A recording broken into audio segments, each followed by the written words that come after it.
Altså, Lodam var jo ikke bange for at ansætte mig, selvom de vidste, at jeg har 4 børn, som er mellem 6 og 10 år, og læser HD.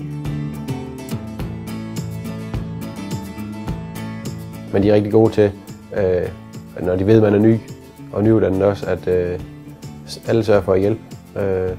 Og man skal bare komme og spørge. Der er ikke nogen døre, der er lukket nogen steder. Jeg har været langtidssygemeldt med stress, og fik så mulighed for at komme i virksomhedspraktik her hos Lodam. Og efter en 3-4 måneder fik jeg mulighed for at blive ansat i et 30-timers job, og det er jeg utrolig glad for.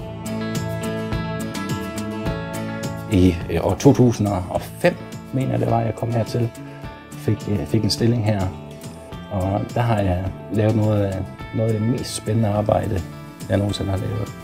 Det er foregået her. Den største kulturforskel er, at Lodam er ekstremt ambitiøs.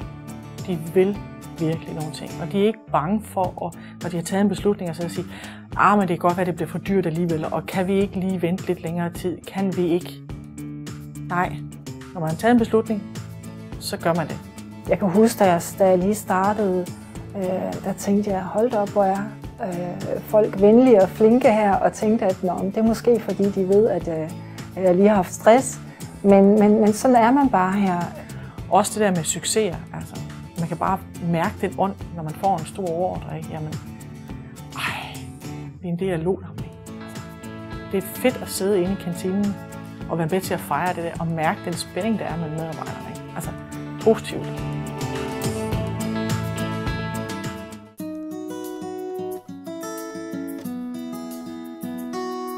Jamen, det er nok omfanget, altså den dybde, du kan komme til at arbejde med tingene i.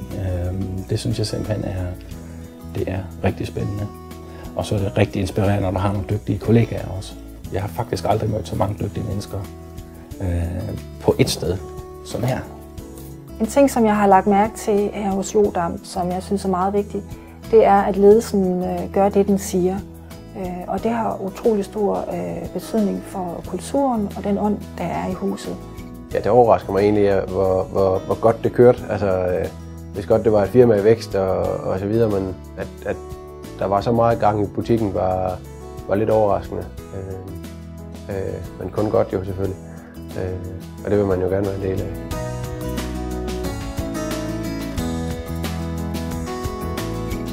Altså, jeg er oprindelig fra landet af også, men har der boet i Odense de sidste 10 år.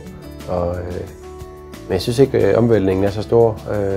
Altså, bylivet hernede, der er næsten lige så mange butikker som i Odense, hvis man tager centrum. Og havneområdet er hyggeligt, og folk er imødekommende.